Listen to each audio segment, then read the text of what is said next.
आशा भरी नारी। ये TWR इंडिया की प्रस्तुति है। नमस्कार बहनों, ट्रांसवर्ल्ड रेडियो की आशा भरी नारी कार्यक्रम के एक और एपिसोड में आप सभी का स्वागत है। ये एक ऐसा शो है जो हमारे देश में वफादार, उत्थान करने वाली और आशावान, प्रेरणादायक महिलाओं को ऊंचा उठाने के लिए समर्पित है। हम पिछले कुछ महीनों में इस शो के माध्यम से कई अलग अलग विषयों को संबोधित कर रहे हैं, जैसे हम प्रभु में अपनी आशा कैसे पा सकते हैं और अपने आसपास के लोगों के लिए उस आशा को कैसे प्रतिबिंबित करें। महिलाएं वास्तव में क्या चाहती हैं? जब हम महिलाओं के रूप में अपने जीवन में विभिन्न भूमिकाओं को निभाते हैं और हम उनके द्वारा परमेश्वर का सम्मान कैसे कर सकते हैं। हमने उन झूठ का भी पता लगाया है दोस्तों, जो हम महिलाओं को आज समाज और दुनिया द्वारा बताया गया है, और हम कैसे परमेश्वर के वचन की सच्चाई के साथ उनका खंडन कर सकते हैं। हमने चर्चा की कि कैसे हम अपने विवाह से पहले और उसके द्वारा से परमेश्वर का सम्मान कर सकते हैं और परमेश्वर के साथ एक सतत विश्वसनीय संबंध और परमेश्वर के साथ बातचीत के महत्व पर। दोस्तों, हम आशा करते हैं कि ये आपके लिए एक आशीर्वाद रहे हैं और आपको प्रभु के साथ अपने चलने में और अपने जीवन के हर क्षेत्र में आशा भरी नारी बनने में इसने आपको सक्षम बनाया है। आज हम अपनी नवीनतम श्रृंखला के साथ जारी रख रहे हैं और वो है हम कौन हैं। दूसरा कुरिन्थियों 5:17 कहता है, सो यदि कोई मसीह में है तो वो नई सृष्टि है, पुरानी बातें बीत गई हैं, देखो वे सब नई हो गई। गलातियों 2:20 इस प्रकार कहता है, मैं मसीह के साथ क्रूस पर चढ़ाया गया हूं और अब मैं जीवित न रहा पर मसीह मुझ में जीवित है। यूहन्ना 15 उसका 5 और 6 इस प्रकार कहता है, मैं दाखलता हूं, तुम डालियां हो, जो मुझ में बना रहता है और मैं उसमें, वो बहुत फल लाता है, क्योंकि मुझसे अलग होकर तुम कुछ भी नहीं कर सकते।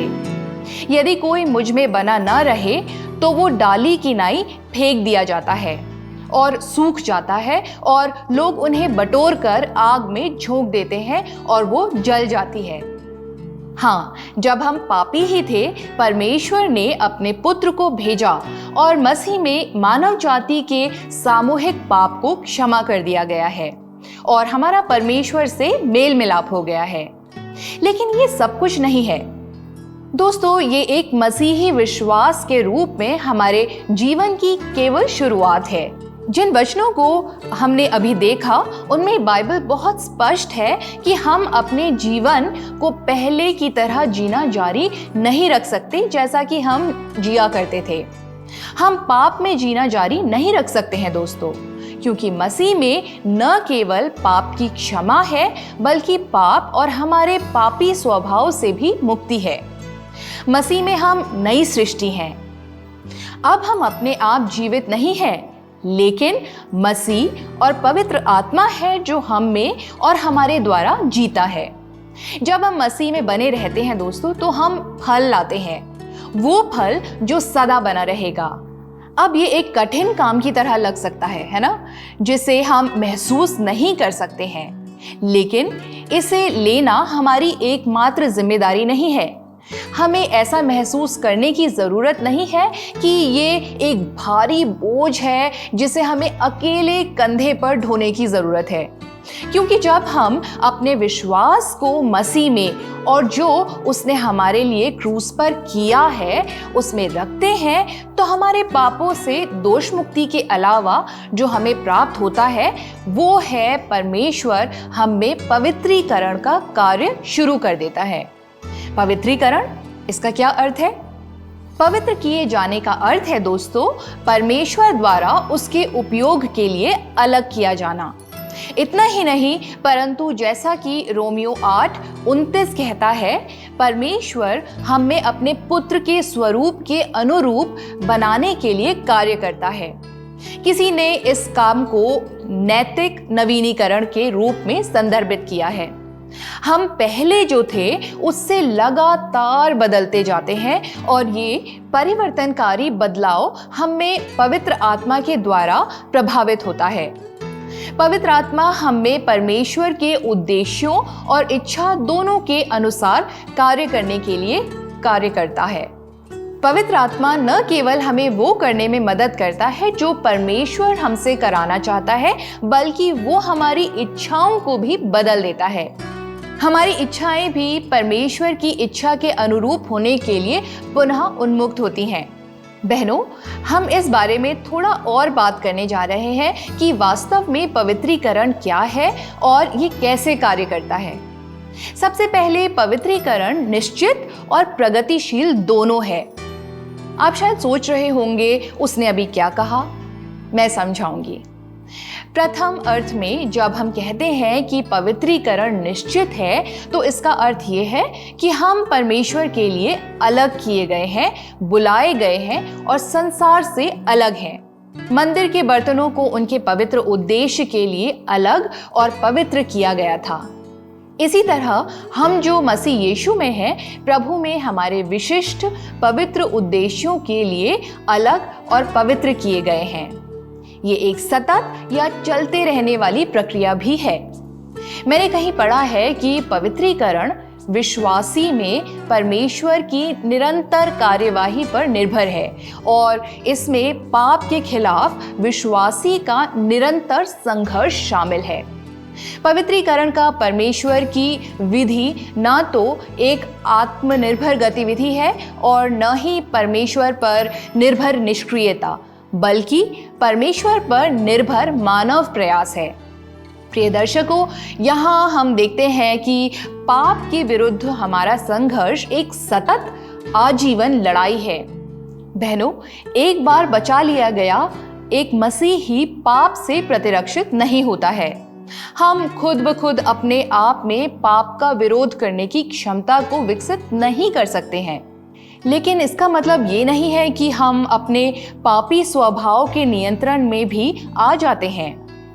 हर बार जब हम पाप करते हैं तो हमें कोहनी मारने के लिए परमेश्वर लगातार पवित्र आत्मा के द्वारा से हम में कार्य करता है।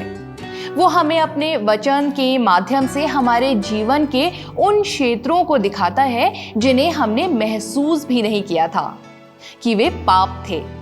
जैसे जैसे हम सीखते हैं और अधिक से अधिक अनुभव करते हैं कि परमेश्वर कौन है और उसके गुण क्या हैं, उतना ही हम अपने पापी स्वभाव को देखते हैं और हम उस तरह के जीवन जीने के लिए परमेश्वर पर अपनी निर्भरता को पहचानते हैं जो वो हमारे लिए चाहता है।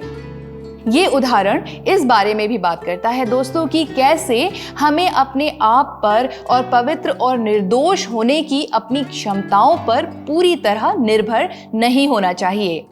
न ही हमें ये मानकर निष्क्रिय होना चाहिए कि परमेश्वर इन सब का ध्यान रखेगा। ये पूरी तरह से परमेश्वर पर निर्भर रहते हुए हमारे हिस्से पर एक निरंतर अथक प्रयास है। ये एक नाजुक संतुलन है जिसे हमें हासिल करने की जरूरत है, लेकिन ये निश्चित रूप से करने योग्य है। हम पवित्र शास्त्र के उन संतों के उदाहरणों से दिल जीत सकते हैं जो इस प्रयास में हमसे आगे गए हैं। उदाहरण के लिए प्रेरितों के काम 10 में पतरस के पास एक चादर का दर्शन रखा जाता है जो उसके सामने सभी प्रकार के जानवरों के साथ रखी गई थी और कहा गया था कि उन्हें मार कर खाओ क्योंकि वो बहुत भूखा था। और इसमें वे जानवर भी सम्मिलित थे दोस्तों जो यहूदी व्यवस्था के अनुसार अशुद्ध थे। पतरस पहले कहता है कि वो ऐसा काम कभी नहीं करेगा और व्यवस्था को नहीं तोड़ेगा, परंतु परमेश्वर ने उसे प्रकट किया कि परमेश्वर ने जो शुद्ध किया है उसे अशुद्ध नहीं कहना है, और ऐसा 3 बार हुआ। अब दर्शन सिर्फ जानवरों के बारे में और वे खाने के लायक हैं या नहीं इसके बारे में नहीं था, लेकिन उस तथ्य को इंगित कर रहा है कि परमेश्वर चाहता था कि पतरस जाकर गैर यहूदियों में उसके नाम का प्रचार करे। ये कुछ ऐसा है जिस पर पतरस ने अन्यथा कभी विचार नहीं किया होगा, क्योंकि यहूदी कभी भी अन्य जातियों के साथ मिलते जुलते नहीं हैं। ऐसा करना उनके लिए गैर कानूनी है और यहूदी अपने कानूनों के लिए बहुत उत्साही थे। लेकिन परमेश्वर के उद्देश्य व्यवस्था को ढांक देते हैं।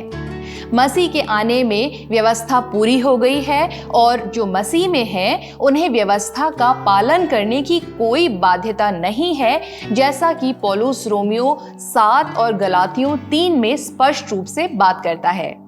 बल्कि जैसा परमेश्वर इब्रानियों 10:16 में कहता है कि प्रभु कहता है कि जो वाचा मैं उन दिनों के बाद उनसे बांधूंगा वो ये है कि मैं अपनी व्यवस्थाओं को उनके हृदय पर लिखूंगा और मैं उनके विवेक में डालूंगा।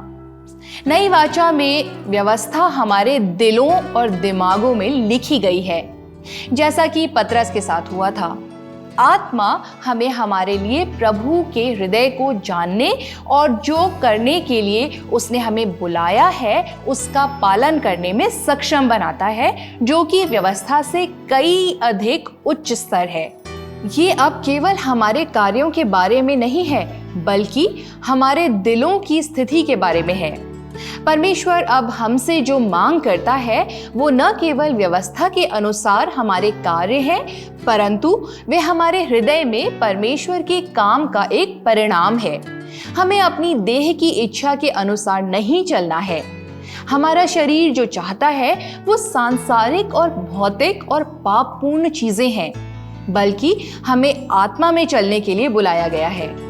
रोमियो 8:13 में पौलुस कहता है कि हमें आत्मा के द्वारा देह की क्रियाओं को मारना है। अतः हम देखते हैं कि पवित्रीकरण दोनों निश्चित हैं। उसमें हमें पवित्र होने के लिए और परमेश्वर के उद्देश्य के लिए इस्तेमाल होने के लिए पवित्र किया गया है, लेकिन ये है कि हम लगातार पवित्र किए जा रहे हैं और परमेश्वर के पुत्र के स्वरूप में अधिक से अधिक बनाए भी जा रहे हैं। ये निरंतर चलने वाला कार्य परमेश्वर और मसीही के बीच एक साझेदारी है। ये ऐसा कुछ नहीं है कि जिसे हम अपने दम पर करने का प्रयास कर सकते हैं, क्योंकि ये खुद पर और अपनी क्षमताओं पर निर्भरता को इंगित करेगा, बजाय इसके कि हम महसूस करते हैं कि परमेश्वर ही वो है जो हम में इसकी शुरुआत करता है। लेकिन साथ ही साथ हम निष्क्रिय नहीं रहते हैं और ये मान लेते हैं कि परमेश्वर ये सब संभाल लेगा, लेकिन हम महसूस करते हैं दोस्तों कि आज्ञाकारिता का अंतिम कार्य और जो परमेश्वर ने हमारे हृदय में डाला है उसे पूरा करना अभी भी हमारी जिम्मेदारी है। अगली बात जिसके बारे में हम बात करने जा रहे हैं वो ये है कि कैसे पवित्रीकरण कठिन हो सकता है। मैं ये आपको इससे दूर करने के लिए नहीं कह रही हूँ, लेकिन यही सच्चाई है। ये कठिन है क्योंकि इसके लिए हमें अपनी स्वाभाविक प्रवृत्तियों के विरुद्ध जाने की आवश्यकता होती है, क्योंकि हम एक ऐसे पतित जगत में रहते हैं जहां क्षय और भ्रष्टाचार ने सब कुछ छुआ हुआ है। पाप के कारण हम भी इस टूटे संसार के प्रभाव के लिए प्रतिरक्षित नहीं हैं। हमारे मन, हृदय, विचार, वाणी और व्यवहार सभी को संसार ने भ्रष्ट कर दिया है। इसलिए हमारी प्राकृतिक प्रवृत्ति संसार के प्रवाह के साथ जाने की है। लेकिन जब हम क्रूस पर मसीह के कार्यों को और इसके माध्यम से हम अपने पाप और पापी स्वभाव के बंधन से कैसे मुक्त हुए हैं इसे मान लेते हैं और स्वीकार कर लेते हैं, तो उसकी आत्मा के कारण जो हम में है, अब हम संसार के पैटर्न से और उन चीज़ों से जो हमें अतीत में गुलाम बनाती थी मुक्त हो सकते हैं। लेकिन ऐसा करने के लिए हमें अपने सांसारिक और स्वार्थपूर्ण इच्छाओं का इनकार करने की ज़रूरत है दोस्तों। यह हमारे पास आसानी से नहीं आता है। जब हमें कोई चोट पहुंचाता है तो हमारी स्वाभाविक प्रवृत्ति अपराध लेने के लिए या उस रिश्ते को समाप्त कर देने की होती है, या कभी कभी यहाँ तक कि उन्हें वापस चोट पहुंचाने की कोशिश करते हैं। लेकिन मसीह के जैसी प्रतिक्रिया सबसे अधिक बार क्षमा करना और प्रेम में प्रतिक्रिया देना है। ये हम में स्वाभाविक रूप से नहीं आता है। वास्तव में उस तरह से प्रतिक्रिया देने के लिए बहुत प्रयास और साहस की आवश्यकता होती है। हमें अक्सर संसार द्वारा कहा जाता है कि हम खुद को सुरक्षित रखें और उन विषाक्त लोगों को अपने से दूर कर दें जो हमें नीचा करते हैं, और इन परिदृश्यों में खुद को और हमारी भलाई को सबसे पहले रखना है। लेकिन ये ईश्वरीय प्रतिक्रिया नहीं है दोस्तों। सही मायने में माफ करने के लिए व्यक्ति को एक और मौका देने के लिए इच्छुक होना, एक टूटे रिश्ते के पुनर्निर्माण करने की चाह रखना, जिसमें हमारे अहम को ठंडे बस्ते में डालने और मसीह के प्रेम को हम पर नियंत्रण करने की अनुमति देने की आवश्यकता है। हमें बार बार और समय दर समय बताया गया है कि इस तरह के जवाब खुद के प्रति सम्मानजनक नहीं है, लेकिन मसीह जैसे होने के लिए अपने आप का इनकार करना और दूसरों को पहले स्थान पर रखना है। ये वास्तव में संस्कृति विरोधी है। ये आत्म संरक्षण की हमारी सभी स्वाभाविक प्रवृत्ति को खारिज कर देता है। परंतु बाइबल का यही अर्थ है जब वो कहती है दोस्तों कि संसार के सदृश न बनो, परंतु आत्मा के द्वारा अपने मनों को नवीनीकृत करो। और क्योंकि इसके लिए हमें अपनी स्वाभाविक इच्छाओं पर लगातार पुनर्विचार करने और उन्हें अनसुना करने और उनके विरुद्ध जाने की आवश्यकता होती है, पवित्रीकरण एक धीमी प्रक्रिया हो सकती है। कभी कभी हमारे बहुत से व्यवहार और आदतें हम में इतने अंतर्निहित हो जाते हैं कि हमें उन पैटर्न से मुक्त होने में लंबा समय लग सकता है। कुछ छोटी सी चीज भी करने के लिए हमारी ओर से बहुत अधिक ध्यान और इरादतन प्रयास की आवश्यकता होती है। परमेश्वर जानता है कि हम किस प्रकार की गति को संभाल सकते हैं और वो हमारी कमियों पर अनुग्रहकारी है। इसलिए वो इन सब परिवर्तनों को धीरे धीरे होने देता है। उदाहरण के लिए हम अपने बोलने के तरीके से संघर्ष कर सकते हैं। हम ऐसे शब्दों या स्वरों का प्रयोग कर सकते हैं जो वास्तव में सौम्य, धैर्ययुक्त या आत्मनियंत्रण को प्रदर्शित नहीं करते हैं। यह हो सकता है कि हम अपने पूरे जीवन में इस तरह से बोलते रहे हैं। हमें शायद ये एहसास ही नहीं हुआ होगा कि ये किसी भी तरह से गलत था या कि हम जिस तरह से बोल रहे हैं उससे परमेश्वर का अपमान कर रहे हैं। दोस्तों, जब हम महसूस करते हैं कि इसे बदलना चाहिए तो आत्मा के कोहनी मारने या हल्के से दस्तक देने पर लगातार ध्यान देना और इसका जवाब देना, बस उस प्रयास में डालने और अनुशासन को विकसित करने में समय लग सकता है और लगेगा। ये रातों रात नहीं हो सकता है, लेकिन ये असंभव भी नहीं है दोस्तों। परमेश्वर हमारे दिलों के इरादों को देखता है जब हम वास्तव में उसके निर्देशों के अनुसार जीने की कोशिश करते हैं। वो हर छोटे छोटे प्रयासों को देखता है और उसका स्वागत करता है और उसका सम्मान करेगा। लेकिन हमें ये भी याद रखना चाहिए कि शैतान लगातार हमारे विरुद्ध काम कर रहा है। वो ये नहीं चाहता कि हम उन कदमों को परमेश्वर इच्छित पूर्णता की दिशा में ले जाएं, क्योंकि इसका मतलब ये है कि वो धीरे धीरे हम पर अपनी पकड़ खो रहा है। इसलिए वो हमारा ध्यान भटकाने की कोशिश करता रहेगा और हमें सभी गलत दिशाओं में ले जाएगा। यदि हम उन विकर्षणों में पड़ जाते हैं तो ये हमारी प्रगति को भी विफल और धीमा कर सकता है। बहनों, ये विकर्षण बहुत बड़े या महत्वपूर्ण भी नहीं लग सकते हैं, लेकिन वास्तव में ये अपने आप में शैतान का धोखा है। जैसे विकर्षणों को हल्का दिखाने और हमें ये महसूस करने से रोकना कि वे हमें कैसे प्रभावित कर रहे हैं। सामान्य विकर्षण है हमारे फोन के अनुत्पादक प्रयोग, social media, online shopping apps आदि। बेशक मैं ये नहीं कह रही हूँ कि ये हमेशा बुरे ही होते हैं, लेकिन अक्सर हम फोन पर कुछ ना कुछ स्क्रॉल करते हुए घंटों बिता देते हैं। हम इतने घंटे सिर्फ बेकार या कुछ नहीं पर बिताते हैं। क्या आपने देखा है कि 5 मिनट के लिए भी स्थिर बैठना और कुछ न करना हमारे लिए कितना असंभव हो गया है। 1-2 मिनट के बाद ही हम इतने बेचैन हो जाते हैं और अपने फोन को ढूंढना शुरू कर देते हैं।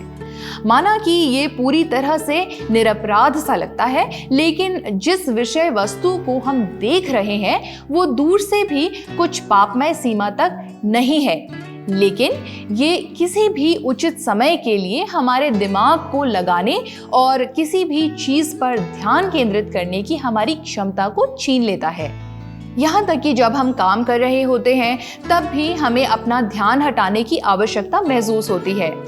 हम अपने आप से कहते हैं कि किसी भी चीज पर लगातार ध्यान केंद्रित करने से ब्रेक लेने की आवश्यकता है, ताकि हम इसे अपने ऊपर हावी ना होने दें, हमें तनाव ना देने दें। लेकिन ये शैतान का धोखा देने वाला काम है दोस्तों। फोन पर एक छोटी सी सूचना हमें हमारी प्रार्थनाओं या बाइबल पढ़ने से भी दूर करने के लिए पर्याप्त है, और हमें अपने लिए मूल्यांकन करने की आवश्यकता है कि क्या हम इन हानि रहित प्रतीत होने वाले विकर्षणों को हमारे बेहतर को प्राप्त करने दे रहे हैं। कभी कभी हम अपनी स्वार्थी इच्छाओं के कारण पवित्रीकरण को धीमा कर देते हैं। हम आत्मा की बुलाहट का जवाब देने को तैयार नहीं हैं। कभी कभी हठ के कारण हम स्वेच्छा से उसकी अवहेलना करते हैं और उसका विरोध करते हैं। दोस्तों, हम अपने प्रलोभनों और विकर्षणों के आगे झुक जाते हैं और उसमें पड़ जाते हैं। हमें लगता है कि हम इसे संभाल पाएंगे। हम खुद से कहते हैं कि ये कोई बड़ी बात तो नहीं है। हम खुद को बताते हैं कि हम इसे सिर्फ एक बार करेंगे, लेकिन खुद को एक बार किसी चीज में लिप्त होने की अनुमति देना उसे हमारे जीवन में पैर जमाने की अनुमति देता है, और इससे छुटकारा पाने में समय लगेगा, जिससे हमारी प्रगति उन लक्ष्यों की ओर धीमी हो जाएगी जो परमेश्वर ने हमारे लिए निर्धारित किए हैं। और बाइबल हमें ठीक इसी बात की चेतावनी देती है जब हम वो पहला थिस्सलुनीकियों 5:19 में कहती है, पवित्र आत्मा को न बुझाओ। हमें बस इसी से खुद को बचाना है।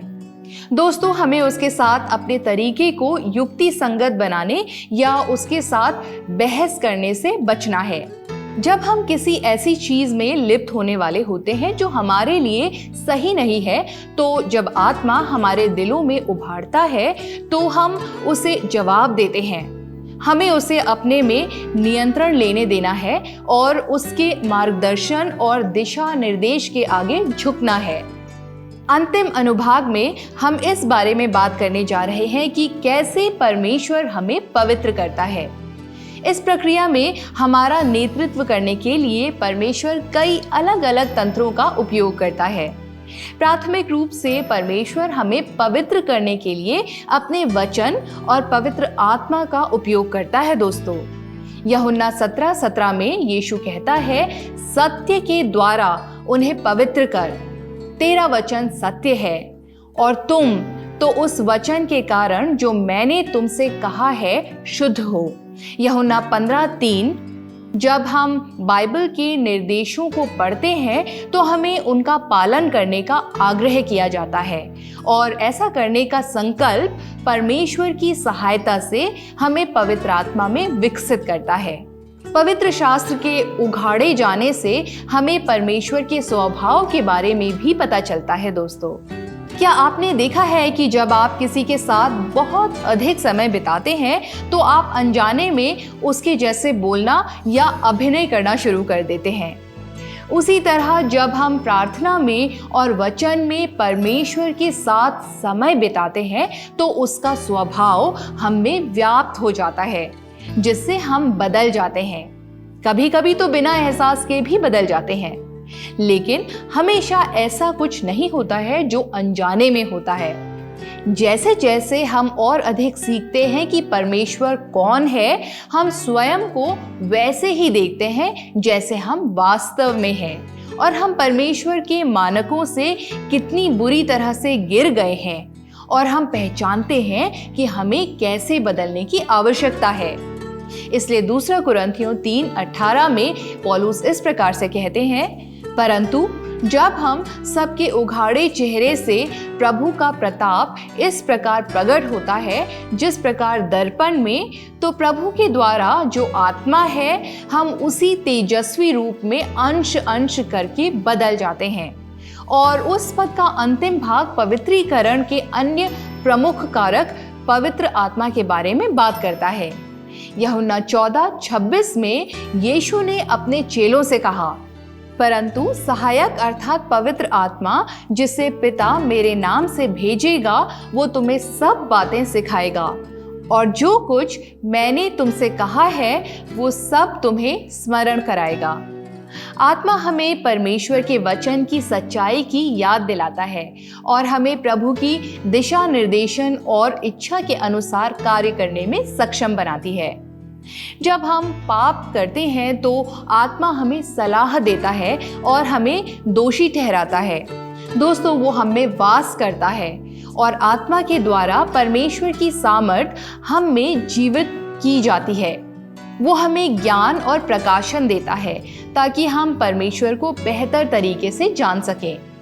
पवित्र शास्त्र और पवित्र आत्मा के अलावा परमेश्वर हमें इनकी सहायता से पवित्र करता है। विश्वासी साथी विश्वासियों की सलाह के माध्यम से आत्मिक उन्नति और प्रोत्साहन में कभी कभी हमारे पाप और हमारी कमजोरियों की ओर इशारा करते और हमारी आंखें खोलते हैं। परीक्षण और पीड़ा, हालांकि हम इसे पसंद नहीं करते हैं, पीड़ा और संघर्ष मसीह के स्वरूप में हमारे विकास के लिए काम करते हैं।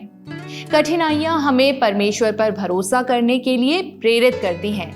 याकूब 1:2-4 कहता है, हे मेरे भाइयों, जब तुम नाना प्रकार की परीक्षाओं में पड़ो तो इसको पूरे आनंद की बात समझो, ये जानकर कि तुम्हारे विश्वास के परखे जाने से धीरज उत्पन्न होता है। पर धीरज को अपना पूरा काम करने दो कि तुम पूरे और सिद्ध हो जाओ और तुम में किसी बात की घटी न रहे। लेकिन हमें इसे अपने कामों और अपनी धार्मिकता से पूरा करने की कोशिश करने के जाल में नहीं पड़ना चाहिए। गलातियों 3:3 कहता है, क्या तुम ऐसे निर्बुद्धि हो कि आत्मा की रीति पर आरंभ करके अब शरीर की रीति पर अंत करोगे? न ही हमें एक असंभव सा दिखने वाले मानक पर खुद को बनाए रखने के लिए दबाव महसूस करने की आवश्यकता है। पहला थिस्सलुनीकियों 5:24 कहता है, तुम्हारा बुलाने वाला सच्चा है और वो ऐसा ही करेगा। पवित्रता परमेश्वर द्वारा आरंभ, पोषित और पूर्ण की जाती है। दोस्तों, जब हम अपना रास्ता खो देते हैं तो उसका अनुग्रह वहां झपट्टा मारने के लिए होता है। वो उस चरवाहे की तरह हमारा पीछा करता है जो 99 को छोड़कर एक खोई हुई भेड़ की तलाश में आने को तैयार है। याद रखें, ये वही है जिसने काम शुरू किया है और वो इसे पूरा करेगा जब तक हम उसकी बुलाहट और उसके निर्देश पर ध्यान देने के लिए इच्छुक हैं। परमेश्वर हमारे लिए है, वो स्वर्ग की यात्रा और हमारी लड़ाइयों में हमारे पक्ष में है। हमारी कमजोरियां और असफलताएं हमें उसके प्रेम से अलग नहीं कर सकती हैं। परमेश्वर हमारे सभी संघर्षों सहित हमारी भलाइयों के लिए सब कुछ कर रहा है। जैसा कि फिलिपियों 1:6 कहता है, जिसने तुम में अच्छा काम आरंभ किया है वही उसे यीशु मसीह के दिन तक पूरा करेगा।